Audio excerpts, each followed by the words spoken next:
ये काठमांडू का एक बेहद ही अहम हिस्सा माना जाता है। मेरे ठीक पीछे जिस बिल्डिंग में आपको आग की झुलसी हुई बिल्डिंग दिखाई देगी, ये असल में कांतिपुर मीडिया हाउस का बिल्डिंग हुआ करता था। प्रदर्शनकारियों ने कल इस पूरे बिजनेस सेंटर को, सेंट्रल बिजनेस पार्क को आग के हवाले कर दिया। पहले तोड़फोड़ मचाई, उसके बाद आगजनी हुई और खासतौर पे यहाँ कुछ स्थानीय मीडिया हाउसेज या नेताओं के प्रति जिन भी इंस्टीट्यूशन, बिल्डिंग्स या होटल प्रॉपर्टीज का संबंध किसी भी राजनीतिक दल से था या राजनीतिक दल से करीब माने जाते थे, उन सब पे ये हिंसा हुई है कल। और उसमें कांतिपुर जो न्यूज नेटवर्क है वो एक बहुत इंपॉर्टेंट सेंटर है। सेंट्रल बिजनेस पार्क है ये ठीक पीछे। इसमें कई सारी गाड़ियां थी, शोरूम से गाड़ियों के जिसमें आग लगाई गई है और इस वक्त फायर ब्रिगेड का ऑपरेशन यहां पे दिख रहा है। इसके साथ साथ आपको नेपाल की सड़कों पे नेपाल की आर्मी,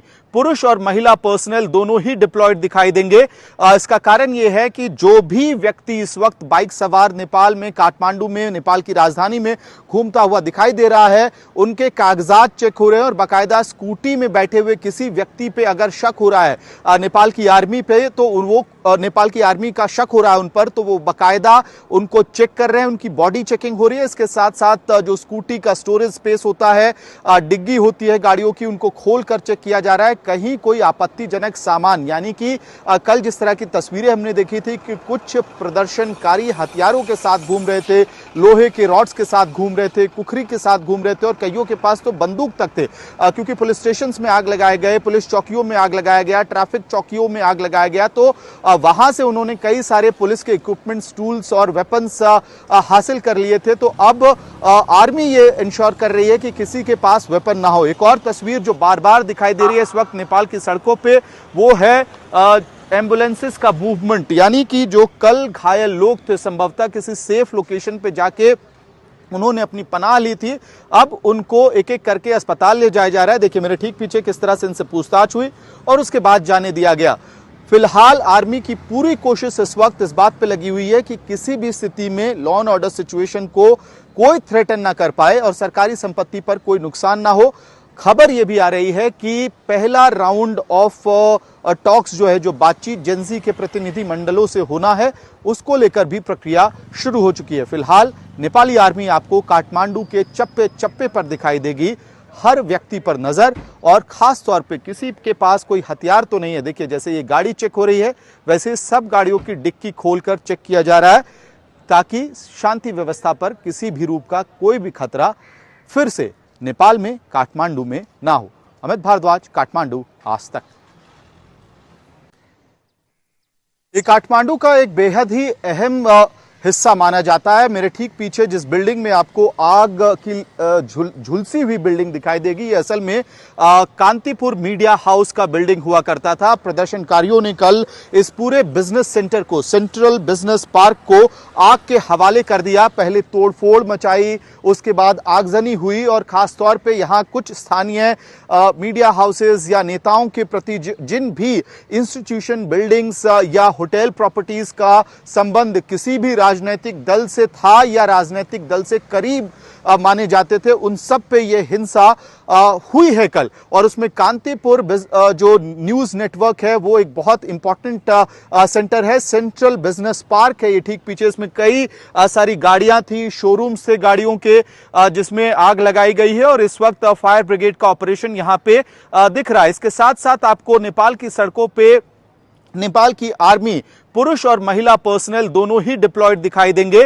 इसका कारण यह है कि जो भी व्यक्ति इस वक्त बाइक सवार नेपाल में, काठमांडू में, नेपाल की राजधानी में घूमता हुआ दिखाई दे रहा है, उनके कागजात चेक हो रहे हैं और बाकायदा स्कूटी में बैठे हुए किसी व्यक्ति पे अगर शक हो रहा है नेपाल की आर्मी पे, तो वो नेपाल की आर्मी का शक हो रहा है उन पर, तो वो बाकायदा उनको चेक कर रहे हैं, उनकी बॉडी चेकिंग हो रही है। इसके साथ साथ जो स्कूटी का स्टोरेज स्पेस होता है, डिग्गी होती है गाड़ियों की, उनको खोल कर चेक किया जा रहा है। कहीं कोई आपत्तिजनक सामान, यानी कि कल जिस तरह की तस्वीरें हमने देखी थी कि कुछ प्रदर्शनकारी हथियारों के साथ घूम रहे थे, लोहे के रॉड्स के साथ घूम रहे थे, कुखरी के साथ घूम रहे थे और कईयों के पास तो बंदूक तक थे, क्योंकि पुलिस स्टेशन में आग लगाए गए, पुलिस चौकियों में आग लगाया गया, ट्रैफिक चौकियों में आग लगाया गया, तो वहां से उन्होंने कई सारे पुलिस के इक्विपमेंट्स, टूल्स और वेपन्स हासिल कर लिए थे। तो अब आर्मी ये इंश्योर कर रही है कि किसी के पास वेपन ना हो। एक और तस्वीर जो बार बार दिखाई दे रही है इस वक्त नेपाल की सड़कों पे, वो है एम्बुलेंसेस का मूवमेंट, यानी कि जो कल घायल लोग थे संभवतः किसी सेफ लोकेशन पे जाके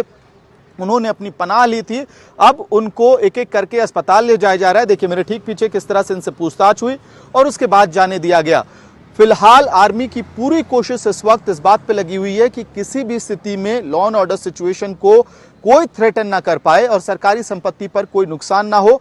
खबर यह भी आ रही है कि पहला राउंड ऑफ टॉक्स जो है, जो बातचीत जेंजी के प्रतिनिधि मंडलों से होना है, उसको लेकर भी प्रक्रिया शुरू हो चुकी है। फिलहाल नेपाली आर्मी आपको काठमांडू के चप्पे चप्पे पर दिखाई देगी, हर व्यक्ति पर नजर, और खास तौर पे किसी के पास कोई हथियार तो नहीं है। देखिए जैसे ये गाड़ी चेक हो रही है, वैसे सब गाड़ियों की डिक्की खोलकर चेक किया जा रहा है ताकि शांति व्यवस्था पर किसी भी रूप का कोई भी खतरा फिर से नेपाल में, काठमांडू में ना हो। अमित भारद्वाज, काठमांडू, आज तक। गर्मियों की छुट्टी होने वाली थी, मेरे पापा आने वाले थे, तो हम लोग सभी खुश थे। तो मैं एक बेड पे चढ़ के डांस कर रहा था, लेकिन वो पहले ही आ गए। फ्रीज। तो मैं उस समय तो कंटिन्यू नहीं कर सकता था, तो फ्रीज फ्रेम टाइप का हो गया। कसम पैदा कर